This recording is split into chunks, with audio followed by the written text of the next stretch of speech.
gracias por estar ahí. Estamos en La Mira, estamos en vivo por BTV y estamos en el último programa de este ciclo 2010 de La Mira. Un último programa que cierra con una semana, con varias semanas de una gran tensión social, de tensión sindical, tensión política también en torno al gobierno. Algunos sindicatos hace ya varias semanas que no le dan tregua. Así termina el año el gobierno de Mujica y vamos a analizar esto y las proyecciones de lo que se puede esperar para el 2011, además de con nuestros compañeros Claudio Romanov y Adolfo Garcé, con el politólogo Jorge Lanzaro y con el periodista Marcelo Pereira, director de La Diaria. Eso va a ser en los próximos bloques, porque ahora nos vamos a meter en la actualidad más caliente, más inminente, y lo vamos a hacer con un hombre que estuvo y que está en la primera línea de combate o de negociación, según se mire, el ministro de Trabajo, Eduardo Brenta. Muchísimas gracias por estar. ¿Qué tal? No, un gusto.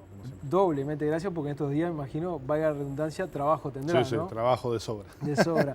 Y hablábamos, yo le preguntaba fuera del aire, ¿usted se esperaba un comienzo de gobierno como el que todos asistimos, con esta virulencia sindical? Porque por momentos realmente algunos conflictos uno no los puede entender, ¿no? Bueno, yo creo que primero no iba a suceder en este segundo gobierno lo que sucedió en el primer gobierno del Frente Amplio, donde naturalmente no solo el país venía de una situación de crisis muy profunda, la del año 2002, y por tanto las expectativas estaban moderadas por la propia crisis, sino además era lógico que un país con un crecimiento económico como el que ha tenido Uruguay, bueno, la puja por la distribución del ingreso naturalmente adquiriera otro volumen. Cierto es que algunas situaciones puntuales, en nuestra opinión, han excedido los límites de lo razonable, digamos, y se ha instalado una lógica extremadamente compleja, que yo diría que es acotada, ¿verdad? Porque naturalmente la repercusión desde el punto de vista de los medios de comunicación está muy centrada en los sucesos de más llamativos en materia de conflictividad, pero también es cierto que en forma simultánea un convenio aprobado en la construcción, en una asamblea de 7.000 trabajadores, y eso quizá no constituyó una noticia muy importante, sin embargo es un convenio de uno de los sectores más importantes de la industria, que desde el punto de vista de la comunicación pasó bastante desapercibido. Yo creo que hay una cultura de las relaciones laborales modernas que comienza a abrirse paso, y hay vestigios de otra lógica que proviene también de décadas sin negociación, ¿no? Esto me parece que es un elemento significativo. Está bien eso que usted dice, que está focalizado, y uno, digamos, a grosso modo uno piensa ADEOM, los funcionarios públicos y el sector de banca pública de AEU, ¿no? Y son justamente sectores, más allá de que todos los sindicatos se manejan en el universo de la izquierda, digamos, ¿no? Sectores que históricamente fueron grandes aliados del Frente Amplio en plebiscitos, en referéndum, en fin, ¿no? Y esto es una cosa que se da dentro de la familia de la izquierda. ¿Usted piensa que eso, digamos, contribuyó a que algunos conflictos fueran un poco más radicales, digamos? Yo creo que hay situaciones distintas, ¿no? Francamente es difícil generalizar, pero en realidad la relación de la izquierda con ADEOM, fundamentalmente a partir del año 1995, fue una relación muy compleja.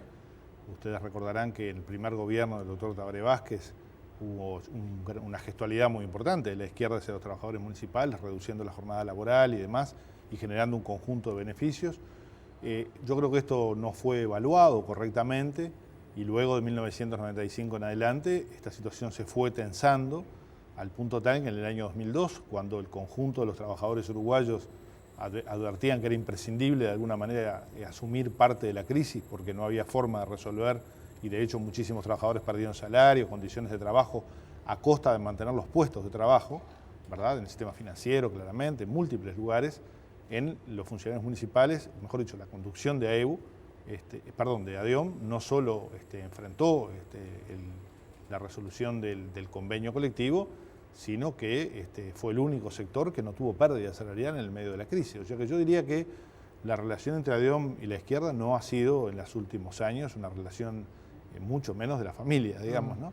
Distinto es en otros sectores donde me parece que lo que comienza a aparecer es algunas percepciones de intereses corporativos, que son parte de los intereses que hay en la sociedad, pero que le corresponde al gobierno establecer cuáles son los límites, porque el gobierno es quien tiene que velar fundamentalmente por aquellos sectores de la población que no están organizados y cuya voz es muy difícil de oír, si no es prestando especial atención, ¿verdad? Sí, ministro, pero es verdad, obviamente son intereses corporativos, esos son los sindicatos, pero si hay algo una cosa que uno puede advertir desde que el Frente ganó, desde que se instaló el gobierno Tabaré Vázquez para acá, es que el Frente le hizo las cosas fáciles al PIT-CNT.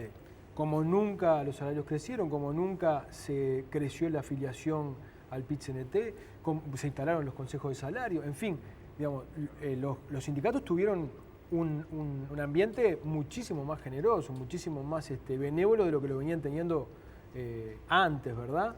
Entonces uno dice, esto es como, bueno, es como el tiro por la culata, le dimos el poder, ¿no? Convencidos de que estábamos haciendo lo correcto, y ahora ese poder se vuelve en contra del gobierno, porque si esto pasa también es porque los sindicatos están fuertes, están poderosos.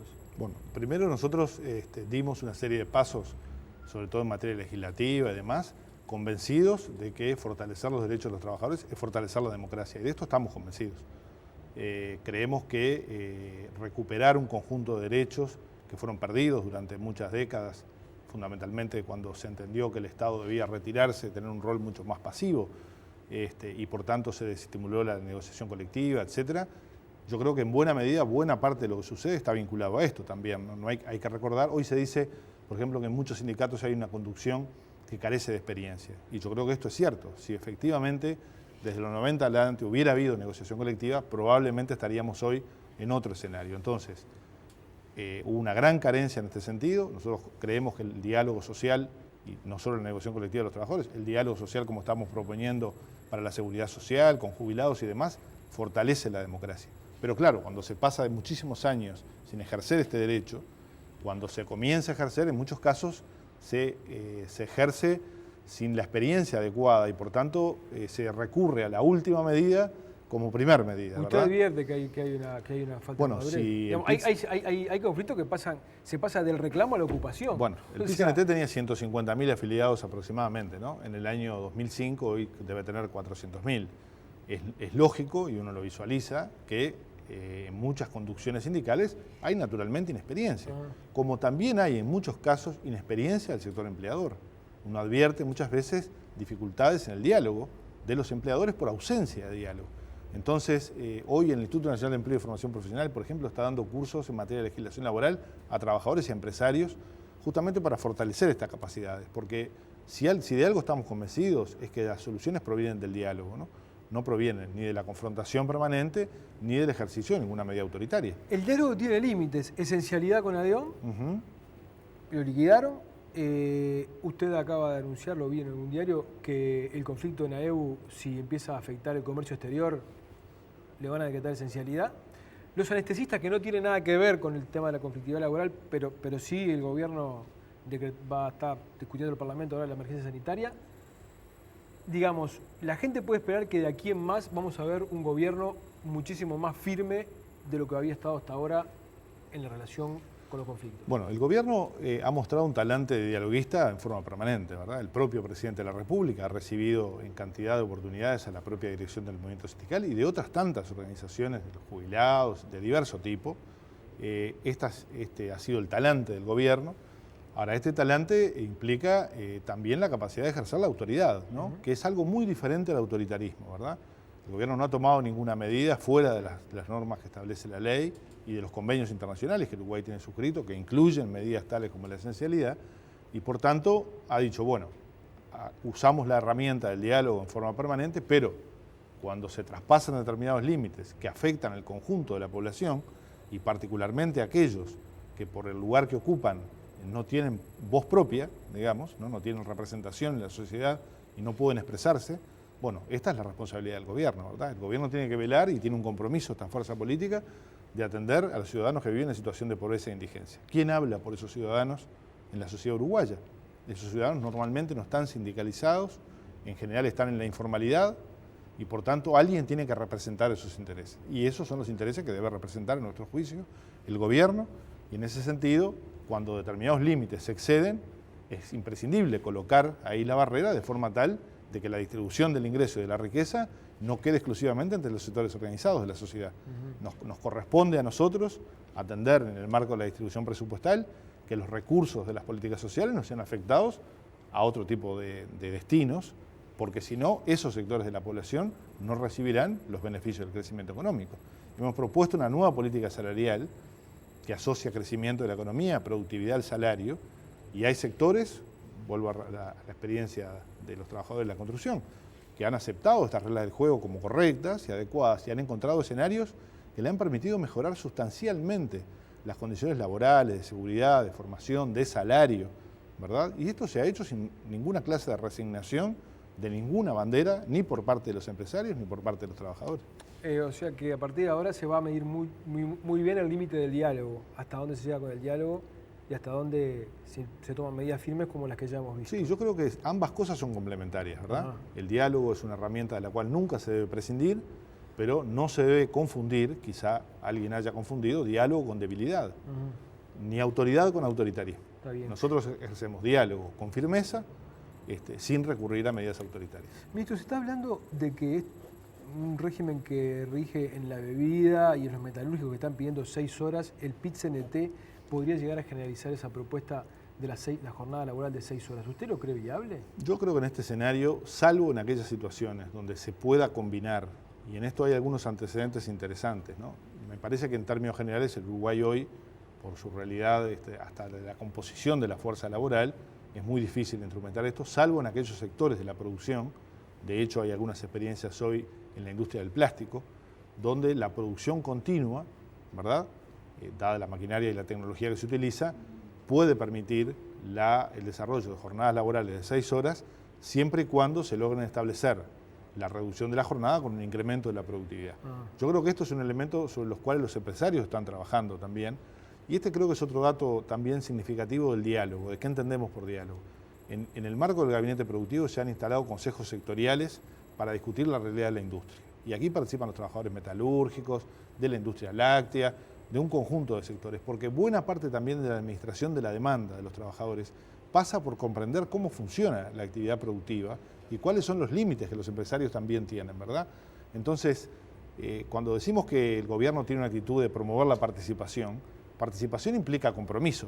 Si yo asumo participar, también asumo el compromiso de determinar cuál es la realidad y los pasos. Yo no descarto como una cuestión conceptual o de principios la reducción de la jornada laboral, pero creo que debe ser estudiada con mucha profundidad y creo que así lo entienden los trabajadores. Luego la última, esto que usted me decía antes sobre los límites del diálogo y la firmeza, ¿rige tanto para los gremios públicos como para los privados?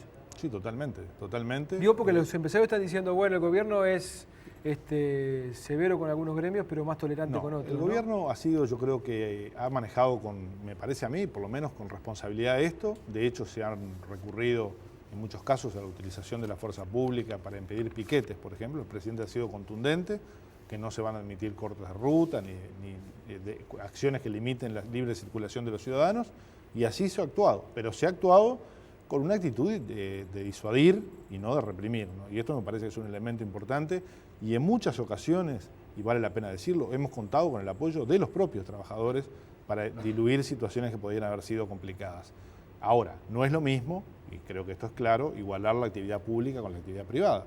La actividad pública es un servicio a la población, en muchos casos el único servicio, el bien tutelado es totalmente distinto, ¿verdad? Son servicios que se ofrecen a los ciudadanos todos y desde un único lugar. Luego, si el Ministerio de Trabajo es ocupado, no hay quien brinde el servicio de negociación colectiva, etcétera, que brinda el Ministerio de Trabajo.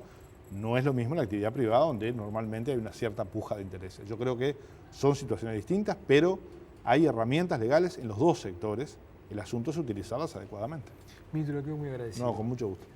Y nos vamos a ir a una tanda. Recordamos nuestra dirección de correo electrónico en lamira@btv.com.uy. Vamos a volver con el politólogo Jorge Lanzaro y con el periodista Marcelo Pereira. Ya volvemos.